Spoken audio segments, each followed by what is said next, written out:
Hello students, आज के इस वीडियो में हम 11th फिजिक्स का एक मोस्ट इम्पोर्टेंट क्वेश्चन करेंगे। ये क्वेश्चन कणों के निकाय एवं घूर्णी गति चैप्टर से लिया गया है। क्वेश्चन ये है, कोणीय संवेग और जड़त्व आघूर्ण में संबंध स्थापित कीजिए। तो इन दोनों में संबंध निकालने से पहले हम थोड़ा इन दोनों के बारे में जानेंगे। तो कोणीय संवेग क्या होता है?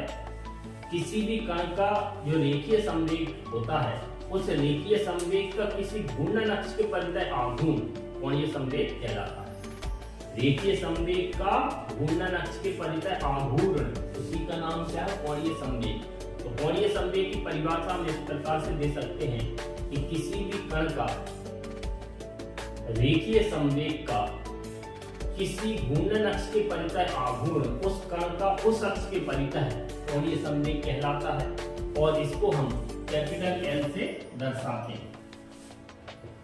अब देखते हैं जड़त्व आघूर्ण।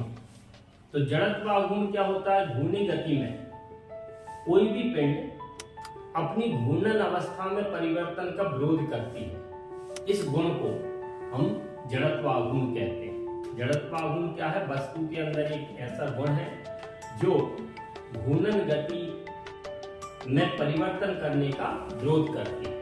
तो इसकी परिभाषा हम इस प्रकार से दे सकते हैं कि घूर्णन गति में किसी वस्तु द्वारा घूर्णन अवस्था में परिवर्तन करने के विरोध का गुण जड़त्वाघूर्ण कहलाता है। इसको हम I से दर्शाते हैं। जड़त्वाघूर्ण को I से दर्शाते हैं। तो हमें L और I में संबंध लाना है। तो इसके लिए हम एक डायग्राम बनाएंगे। तो माना कि ये तीन अक्ष हैं, किसी को भी कोई भी अक्ष दे सकते हो, x y z, जरूरी नहीं है इसको x, इसको y, इसको z। तो ये मान लिया z अक्ष है। इस z अक्ष के परितः किसी पिंड को घुमाया जा रहा है। तो ये एक पिंड है, किसी भी आकृति का है। ये पिंड जैसे ये z अक्ष है, तो इसके चारों तरफ इसके परितः घुमाया जा रहा है। इसका मतलब ये अक्ष का काम करेगा। तो पिंड के टच में है ये अक्ष। अगर पिंड अलग हो और अक्ष अलग हो तब वो वृत्तीय गति बन जाती है, और वस्तु के संपर्क में हो यदि अक्ष, तब उसे घूर्णन गति कहते हैं। तो ये पिंड घूर्णन गति कर रहा है और इसका कोणीय वेग मान लिया ओमेगा है। ये जो पिंड है वो कई कणों से मिलकर बना है। तो माना कि एक कण इधर है, एक कण इधर है, एक कण इधर है। तो जड़त्व आघूर्ण वाले इस चैप्टर के ज्यादातर क्वेश्चन में यही चित्र बनेगा। तो ऐसे 3-4 कण मन से लेना है। इस कण का द्रव्यमान मान लिया m1 है, इसका द्रव्यमान m2 है, इसका द्रव्यमान m3 है, और इस कण का द्रव्यमान m4 है। इन कणों की घूर्णन अक्ष से लंबवत जो दूरियां वो है r1, r2 और r3 और r4। ये घूर्णन अक्ष से लंबवत दूरियां। अब जब कोई पिंड घूर्णन गति करता है तब उसके सभी कणों के कोणीय वेग समान होते हैं। मतलब इस कण का, इस कण का, इस कण का, इस कण का कोणीय वेग तो सबका समान रहेगा ओमेगा, लेकिन रेखीय वेग अलग अलग होते हैं। तो माना कि इन कणों के रेखीय वेग, m1 द्रव्यमान वाले कण का रेखीय वेग v1, इसका v2, v3, v4, इस तरह से ये रेखीय वेग है। तो इसको थोड़ा सा समझते हैं हम। जैसे मान लो ये घूर्णन अक्ष है, ये घूर्णन अक्ष है जो कागज के तल के लंबवत है। कॉपी पर देखोगे तो ऊपर, बोर्ड में देखेंगे तो ये जो है घूर्णन अक्ष है। इस अक्ष के परितः मान लो किसी पिंड को घुमाना है। मान लो ये पिंड है, तो इसको घुमाया जा रहा है। इसके ये कण है, ये पहला मान लो, ये दूसरा, ये तीसरा, ये चौथा। अब इसको ऐसे घुमा रहे हैं, तो थोड़ी देर बाद ये वाला पिंड इधर आ गया, घूमकर इधर आ गया। तो हम ये देखेंगे ये वाला कण इधर आ गया और ये वाला कण इधर आ गया, ये वाला इधर आ गया, ये वाला इधर आ गया। तो अगर हम देखें तो सभी कणों ने सभी कणों ने कोण बराबर तय किया, कोण ये बनेगा बीच में, तो ये कोण जब नापेंगे तो इस कण के लिए भी कोण वही है, इस कण के लिए भी, इस कण के लिए, मतलब कोणीय विस्थापन सबका समान हो रहा है, इसलिए हर कण का कोणीय वेग समान होगा। लेकिन रेखीय वेग देखो तो सबसे ज्यादा दूरी इस कण ने तय की है, ये वाला इधर आ रहा है, ये वाला कण इधर से इधर आया तो इसका रेखीय वेग, तो इन सब के रेखीय जो दूरियां हैं वो अलग अलग तय हुई हैं, रेखीय विस्थापन अलग अलग हुआ है, इसलिए हर कण का रेखीय वेग अलग अलग होगा। तो घूर्णन गति में यह ध्यान रखना है कि किसी भी पिंड के सभी कणों के लिए कोणीय वेग तो समान होगा, लेकिन रेखीय वेग अलग अलग होगा, जिनको हमने माना है v1, v2, v3, v4 dash dash dash dash. ये हमारा डायग्राम बन चुका है। अब हम शुरू करते हैं, तो कोणीय संवेग से शुरू करेंगे और जड़त्व आघूर्ण पे पहुंचेंगे तो संबंध निकल आएगा। तो सबसे पहले हम कोणीय संवेग का एक सूत्र याद रखना पड़ेगा। कोणीय संवेग बराबर रेखीय संवेग इनटू घूर्णन अक्ष से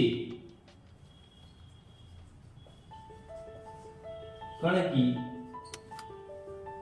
लंबवत दूरी, तो इस सूत्र से क्या निकलेगा, किसी भी कण का किसी भी अक्ष के परितः कोणीय संवेग निकलेगा। तो इस सूत्र का उपयोग करेंगे हम। तो इस सूत्र का संकेतों में कैसे लिखेंगे, कोणीय संवेग को L से दर्शाते हैं। रेखीय संवेग का सूत्र होता है P, मतलब संकेत, रेखीय संवेग का संकेत होता है P, और घूर्णन अक्ष से लंबवत दूरी मान ली R। तो ये संवेग है P। संवेग का सूत्र होता है द्रव्यमान गुणित वेग। संवेग का सूत्र होता है द्रव्यमान गुणित वेग। तो P की जगह हम रख देंगे mv, R अपनी जगह बचा हुआ है, तो mv into R। ये रेखीय वेग है, हमें कोणीय वेग तक पहुंचना है, तो एक संबंध होता है रेखीय वेग और कोणीय वेग में संबंध। तो उसका फॉर्मूला है v equal r omega. Omega कोणीय वेग है और v रेखीय वेग है, इनमें ये संबंध है जो हम पहले निकाल चुके हैं। तो ये v की वैल्यू रखेंगे तो L equal m into v की जगह रखेंगे r ओमेगा और इंटू r। अब हमें फॉर्मूला मिल रहा है m r स्क्वायर ओमेगा। ये हमारा L का फॉर्मूला बन गया घूर्णन गति में किसी भी कण के लिए। इस फॉर्मूले को हम लगाएंगे अलग अलग कणों के लिए। तो मान लिया m1 द्रव्यमान वाले कण का घूर्णन अक्ष से जो z है उसके परितः कोणीय संवेग L1 है, तो L1 बनेगा m की जगह m1, r की जगह r1 स्क्वायर, ओमेगा ही रहेगा क्योंकि सभी कणों के लिए समान। अब हम दूसरे कण का कोणीय संवेग निकालेंगे तो वो बनेगा L2 बराबर m2 r2 स्क्वायर ओमेगा। अब तीसरे कण का निकालेंगे तो L3 बराबर m3 r3 स्क्वायर ओमेगा। इसी प्रकार से और भी कणों के कोणीय संवेगों के मान निकलते जाएंगे। तो चाहे तो हम इनको अलग अलग लिख सकते हैं, और शॉर्ट में करना हो तो डायरेक्ट सभी कणों के ना निकाल कर पूरे पिंड का एक साथ निकाल देंगे तो सभी को प्लस में कर देंगे। तो ये हमारे अलग अलग कोणीय संवेग निकले हैं अलग अलग कणों के। अब हम निकालेंगे संपूर्ण पिंड का घूर्णन अक्ष के परितः कोणीय संवेग। तो इसके लिए हम क्या करेंगे, इन सभी कणों के कोणीय संवेगों का योग कर देंगे। तो आगे देखते हैं। अब संपूर्ण पिंड का घूर्णन अक्ष के परितः कोणीय संवेग L बराबर L1 plus L2 plus L3 plus dash dash dash L4 का भी निकाल सकते थे। अब ये मान रखेंगे हम, तो L बराबर L1 का मान है m1 r1 square omega plus L2 का मान है m2 r2 square omega plus L3 की वैल्यू है m3 r3 square omega plus dash dash dash. इसमें से ओमेगा कॉमन निकलेगा तो ओमेगा कॉमन लेंगे तो ब्रैकेट में बचेगा m1 r1 square plus m2 r2 square plus m3 r3 square plus dash dash dash. अब ये जो ब्रैकेट में आया हुआ है ये योग हो रहा है और योग किसका हो रहा है, ये m r स्क्वायर का योग चल रहा है। तो इसको हम इस ब्रैकेट की जगह लिख सकते हैं sigma m r square. Sigma मतलब योग, तो ये m r स्क्वायर का योग हो रहा है, तो सिग्मा m r स्क्वायर इस पूरे ब्रैकेट की जगह लिख सकते हैं। अब ये जो सिग्मा m r स्क्वायर है ये फॉर्मूला है इसका जड़त्व आघूर्ण का संपूर्ण पिंड के लिए, तो इसकी जगह हम रख देंगे I, क्योंकि जड़त्व आघूर्ण को I से दर्शाते हैं। तो ये हमारा कोणीय संवेग और ये जड़त्व आघूर्ण इन दोनों में संबंध आ चुका है। तो यदि वीडियो पसंद आया हो तो चैनल को शेयर और सब्सक्राइब जरूर करें और आप फिजिक्स में जिस टाइप के वीडियो प्राप्त करना चाहते हैं कमेंट्स में जरूर लिखें। Thank you.